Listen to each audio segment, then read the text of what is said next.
네, 라스 성공 전략 2부 시작하도록 하겠습니다. 코스피, 코스닥 모두 오늘 하루 종일 몸살을 앓았습니다. 후반부에 어느 정도 낙폭을 만회하는 듯한 움직임을 보여줬지만 역부족이었고요. 코스피, 코스닥 모두 2% 가까운 낙폭을 보여주면서 오늘 시장 마무리가 됐습니다. 특히 코스피 같은 경우는 장중에 1680선이 무너지면서 1674포인트까지 내려가기도 했습니다. 이렇게 우리 증시가 좀 부진한 흐름을 보인 데에는 외국인들의 매도세가 결정적인 역할을 했습니다. 개인과 기관이 매수를 했지만 별다른 힘을 발휘하지 못했는데요. 구체적인 시황 상황 한번 짚어보는 시간 갖도록 하겠습니다. 시황센터에 김보람 캐스터 나가 있습니다. 김보람 캐스터. 네, 시황센터입니다. 오늘 외국인이 연중 최대로 현물 매도 물량을 내놓으면서 코스피 지수 급락했는데요. 오늘은 33포인트 내린 1684포인트에서 마감했습니다. 오늘 시장 흐름도 한번 살펴보겠습니다. 출발은 38포인트 급락하면서 1679에 출발했습니다. 장중에는 소폭 낙폭을 줄이는 듯 했지만 장 후반 들어서 낙폭을 키우다가 그래도 1680선은 지지하면서 마감했습니다. 오늘 수급 상황도 한번 살펴보겠습니다. 오늘 외국인의 매도 물량이 만만치가 않았습니다. 외국인이 7천억 원가량 팔았고요. 반면에 개인이 3,400억 원 정도, 기관이 2,600억 원 정도 매수했지만 힘에는 많이 붙이는 모습이었습니다. 이어서 코스닥 시장으로 가보겠습니다. 코스닥도 마찬가지로 510선에서 등락을 반복하다가 지금 현재는 9포인트 내린 509에서 마감했습니다. 오늘 시장 흐름도 한번 살펴보겠습니다. 11포인트 내리면서 507에 출발했습니다. 장중에 낙폭 줄이긴 했지만 꾸준하게 낙폭을 다시 늘려가면서 510선 내주면서 509에서 마감했습니다. 투자주체별 매매 동향입니다. 개인이 오늘 270억 원가량 매수했습니다. 하지만 기관이 118억 원, 외국인이 230억 원 정도 매도하면서 지수를 끌어내렸습니다. 이어서 환율로 가보겠습니다. 글로벌 달러 강세 영향으로 원달러 환율은 급등했는데요. 유럽의 재정위기 확산 우려 때문인데요. 오늘은 25원 40전 오른 1140원 90전에 마감했습니다. 일중 흐름도 한번 확인해 보겠습니다. 출발은 1130원 후반에서 출발했습니다. 급등하면서 출발했는데요. 장중에는 1130원 중반대에서 횡보하다가 장 막판 들어서 1140원대까지 진입했습니다. 이어서 오늘 시가총액 상위 종목, 코스피 종목들 먼저 확인해 보겠습니다. 대장주인 삼성전자 2% 내렸습니다. 81만 4천 원 기록했고요. 오늘 같은 약세장 속에서 신한지주와 KB금융 역시 하락하는 모습 보였습니다. 3%, 5% 내리는 모습입니다. 현대중공업과 LG화학 1%대 하락 흐름 보였고요. LG디스플레이와 하이닉스 IT 대표주들이죠. 2%대 큰 폭의 하락 보였습니다. 이어서 코스닥 시장으로 가보겠습니다. 대장주인 서울반도체 하루 오르고 하루 내리는 장이 반복되고 있는데요. 오늘 4% 급락하는 모습이었습니다. 셀트리온 역시 약 보합으로 장중에 돌아선 상태고요. SK 브로드밴드, 태웅, 포스코 ICT 역시 2%대 하락 흐름 보였습니다. 소디프 신소재가 2% 내렸습니다. 그런 가운데 다음이 호실적 발표하면서 3일 연속으로 1%대 강한 흐름 보이고 있고요. CJ홈쇼핑 1.7%, SK컴즈는 5%대 오르는 모습입니다. 이어서 특징 테마업종으로 가보겠습니다. 오늘 금융주들의 급락세가 두드러졌습니다. 유럽발 경제 위기로 인해 금융주들이 많이 내렸는데요. 우선 증권주들입니다. 삼성증권이 2.8% 내렸습니다. 현대증권이 3%, 우리투자증권, 미래에셋증권, 한국금융지주까지 3%대 급락하는 모습이었습니다. 이어서 은행주들입니다. 은행주들 KB금융이 5%대, 우리금융 역시 5%, 6% 가까이 내리는 모습입니다. 기업은행 역시 5.6% 내렸습니다. 오늘 IT주들도 많이 내렸는데요. 앞서 미국 증시에서 IT 업종들의 하락세가 두드러졌습니다. 국내 증시에서도 IT주들이 외국인들의 매도에 급락했는데요. 삼성전자가 2.4% 내렸습니다. 하이닉스와 LG디스플레이, 삼성전기까지 2%대 내리는 모습이었고요. 삼성 SDI가 3.7%, 4% 가까이 내렸습니다. 오늘 건설주들도 많이 내렸습니다. 금융주와 금융업종과 IT업종보다도 업종지수에서는 더 많이 내렸는데요. GS건설이 2% 내렸습니다. 대우건설이 2.4%, 대룡건설과 코오롱건설은 4%, 2% 내리면서 장중에는 52주 신저가까지 기록했었는데요. 세외수주에 대한 기대감이 높았으나 이에 대한 어려움이 밝혀지면서 다시 최근 약세를 지속했습니다. 오늘까지도 약세를 지속하는 모습이었습니다. 반면에 오늘 인터넷과 게임주들은 강세 흐름을 이어갔는데요. 급락장 속에서도 선방하고 있는 모습입니다. NHN이 3% 올랐습니다. SK컴 삼성전자도 5%, 드래곤플라이는 7% 급등하는 모습이었고요. 대형 미디어까지 3.8%, 4% 급등하는 모습이었습니다. 인터넷 게임주 그동안은 호실적으로 많이 오른 것도 있지만 환율이나 금리, 글로벌 경기에 영향을 거의 받지 않는다는 점도 오늘의 강세 흐름에 영향을 준 것으로 풀이됩니다. 지금까지 시황센터에서 전해드렸습니다. 네, 우리 증시가 2% 가까운 낙폭을 보여줬지만 그래도 아시아 전체로 놓고 봤을 때에는 그나마 좀 선방을 하는 모습을 보여줬습니다. 이렇게 선방이라고 말씀을 드리는 이유는 일본 증시가 3% 넘게 급락을 하면서 마감을 했기 때문인데요. 3.27% 급락한 채 마감됐습니다. 1695.69포인트로 마감이 됐고요. 상해 종합지수도 2.7% 넘게 급락하면서 시장 전개가 되고 있습니다. 시장 상황을 좀 끝까지 지켜봐야 될 것 같은데 아시아 전체적으로 좀 불안한 흐름이 나오고 있고 지금 중국 증시 역시 지금 현재 시간 3%에 가까운 낙폭을 현재 보여주고 있습니다. 이어서 조금 더 자세한 소식 알아보는 시간 갖도록 하겠습니다. SK증권 투자전략부의 김영준 연구원 연결되어 있습니다. 안녕하십니까? 예, 안녕하십니까? 네, 증시에서 해외발 악재가 속출하고 있고 국내 증시에서도 뚜렷한 모멘텀이 없는 상황에서 다 무너지는 모습이 나오고 있거든요. 오늘장 특징 한번 정리해보죠. 예, 그리스의 그 구제금융 지원에 대한 불확실성이 여전히 높다는 점이 이제 시장을 압박하는 모습이었는데요. 포르투갈이나 그 스페인에 대한 우려도 큰 상황에서 스페인의 그 IMF 지원설 등이 전해지면서 시장을 압박하는 모습이었습니다. 한편 미 상원에서 구제금융 관련 일부 수정안들이 표결을 통과하면서 금융규제 법안이 속도를 낼 것이라는 점도 시장을 압박하는 요인 중에 하나가 아니었나 이렇게 생각이 됩니다. 사실 그 내용으로만 놓고 보면 주 초반과 별반 달라진 게 없는 상황인데요. 안전자산 선호 심리가 확대되면서 시장의 우려가 확대 재생산되고 있는 것이 문제가 아닌가 이렇게 생각이 됩니다. 장 초반 급락했던 국내 증시는 장중 일부 낙폭을 줄이기도 했는데요. 이후 후반으로 가면서 재차 낙폭을 일부 확대시키면서 아직까지는 시장에 대해서 우려감이 좀 높은 모습을 보이지 않았나 이렇게 생각이 됩니다. 네, 일단 유럽에서도 여러 가지 악재가 있고 중국에서 긴축 우려감까지 있는 상황에서 이 미국 금융규제안까지 또 시장에 좀 부담을 안겨주는 그런 양상입니다.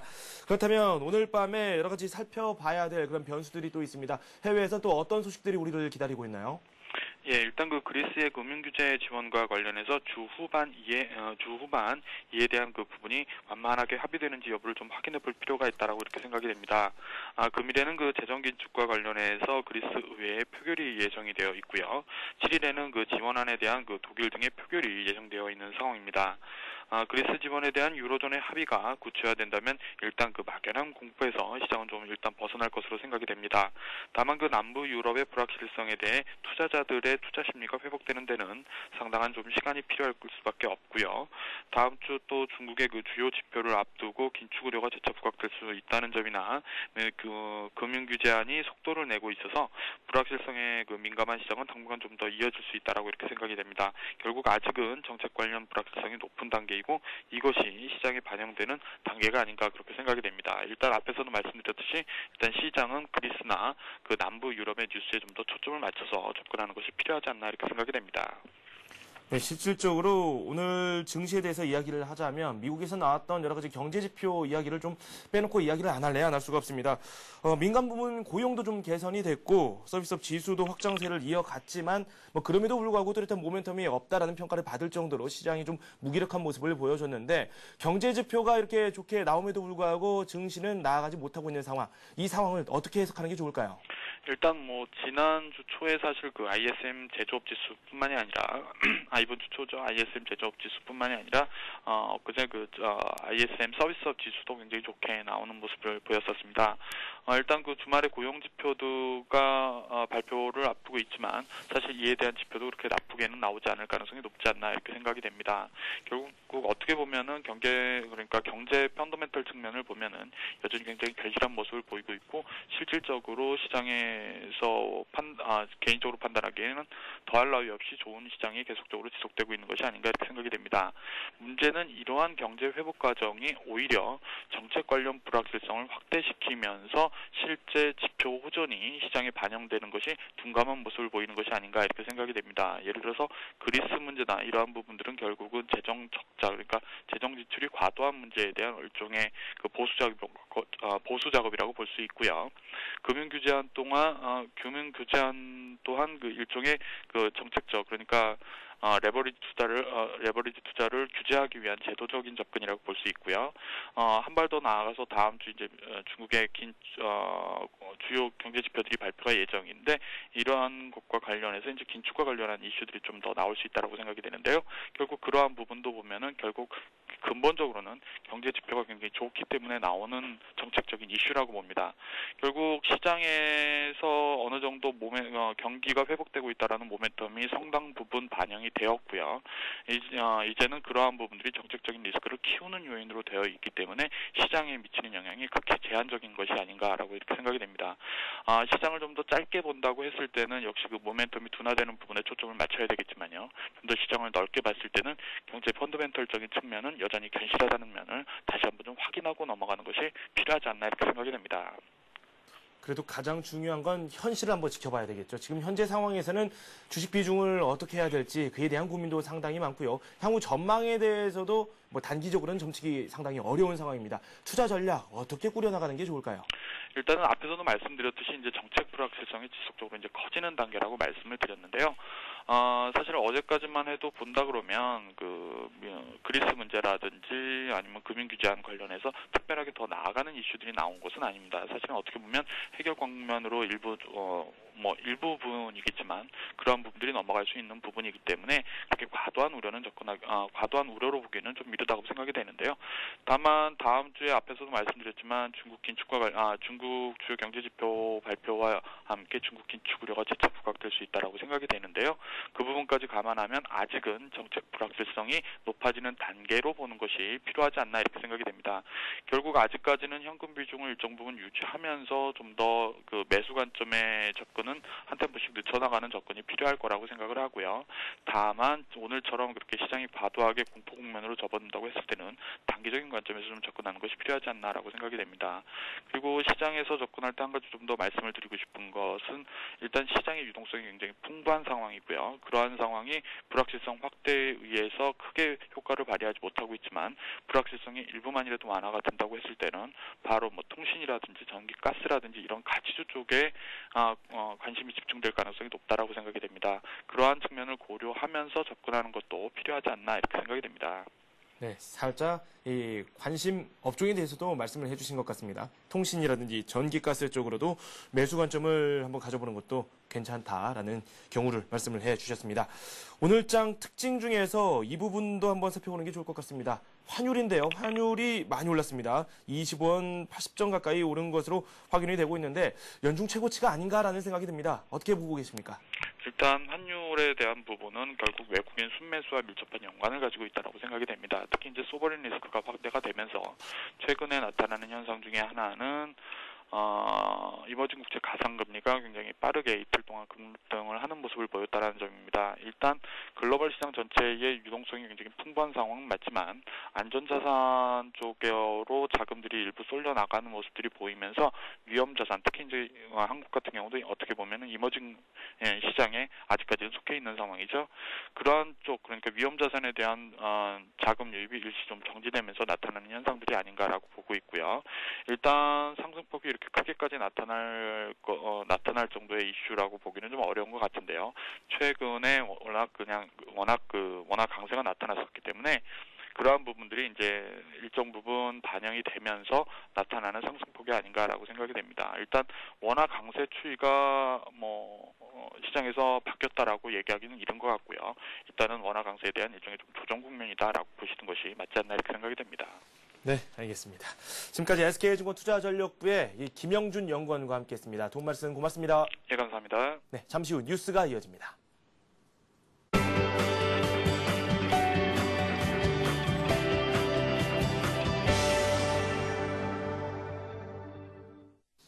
이 시각 주요 뉴스입니다. 정부가 주조, 금형 등 제조업의 근간이 되는 뿌리 산업을 육성해 경쟁력을 키워나가기로 했습니다.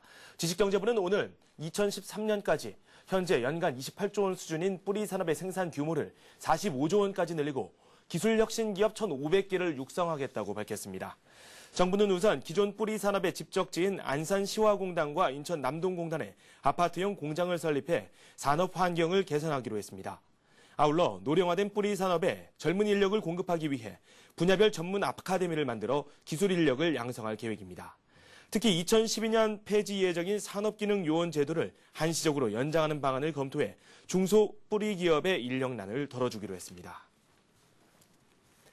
다음 달부터 두통과 어지럼증 등의 원인이 되는 새집 증후군을 최소화한 청정 건강주택 건설이 본격화됩니다. 국토해양부는 아파트 건설 등에 사용되는 자재와 붙박이 가구의 유해물질 사용을 최소화한 주택 건설 기준을 마련해 다음 달부터 시행하기로 했습니다. 새 기준에는 주택 건설 자재 선택 및 사용 기준, 시공 장비 관리 방법과 폐기물 처리 방법, 빌트인 가전제품과 가구 제품의 설치 관리 방법 등이 구체적으로 적시됩니다. 또 포름알데히드, 휘발성 유기화합물 등 실내 공기 오염원이 제거될 수 있는 도장 공사와 내장재 시공 방법 등이 제공됩니다. 원화 강세가 이어지자 국내 수출 기업 3곳 중 한 곳은 수출 마진을 확보하기 위한 마지노선이 이미 무너졌거나 근접하고 있는 것으로 나타났습니다. 대한상공회의소가 수출 제조기업 504개사를 대상으로 한 조사에서 수출 마진 확보를 위한 최소한의 환율 수준으로 1,050에서 1,100원 미만을 꼽은 기업이 전체의 44%를 차지했습니다. 이어 1,100에서 1,150원 미만은 16%, 1,150에서 1,200원 미만은 11% 등의 순이었습니다. 최근 환율 수준을 감안할 때 수출기업 3곳 중 한 곳은 수출 마지노선을 위협받고 있는 셈입니다.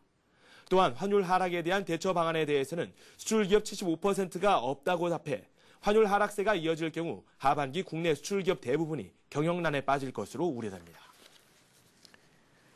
우리나라의 1인당 국민소득이 5년 후인 2015년에는 28,000달러를 기록하며 3만 달러를 돌파하지는 못할 것으로 예상됐습니다. 국제통화기금 IMF는 최근 발표한 세계경제 전망 수정 보고서에서 올해 우리나라 국민소득이 1인당 2만 264달러로 2만 달러를 다시 회복할 것으로 내다봤습니다.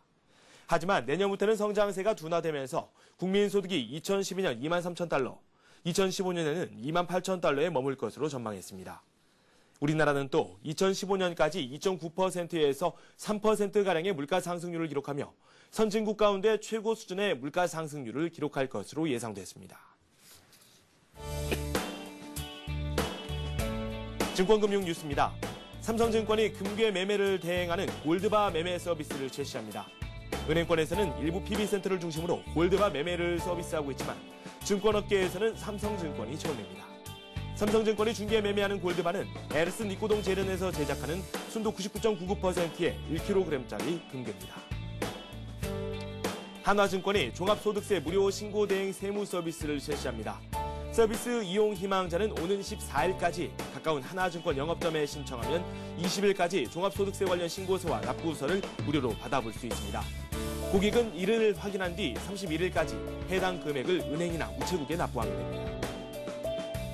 대환은행이 2010 남아공 월드컵 16강 진출을 기원하는 월드컵 특반 예금을 출시하고 한국이 이길 때마다 0.1% 추가 금리를 만기 때 제공하기로 했습니다. 또한 홈페이지를 통해 응원 아이디어를 공모하고 대학생 10명을 선발해 남아공 현지 응원 기회를 제공하기로 했습니다. ING생명이 오는 17일까지 대학생 금융연수 프로그램인 ING 마스터 클래스에 참가할 대학생 20명을 모집합니다. 올해로 8회째를 맞는 이 프로그램은 다음 달 30일부터 7월 2일까지 진행되며 팀 프로젝트를 통한 비즈니스 케이스 스터디와 식스시그마 워크숍 등의 교육으로 진행됩니다. 네, 우리 증시에 대해서 보수적으로 접근을 해라 이렇게 외치는 많은 분들이 있습니다. 일단은 경기 방어주 위주로 접근을 하라는 말씀을 해주셨고 통신주라든지 오늘 좋은 흐름을 보였던 게임주에 대한 관심을 한번 가져볼 것도 권장하시는 분들도 있었습니다. 그밖에 보수적인 투자 접근을 위해서 낙폭 과대주에 대해서는 조금씩 분할 매수하는 전략에 대해서 말씀을 해주셨습니다. 이 경기 민감주에 대해서는 조금 중장기적으로 바라보는 자세가 필요할 것 같습니다. 오늘 저희가 준비한 소식은 여기까지입니다. 저는 내일 이 시간에 다시 인사하겠습니다. 여러분 고맙습니다.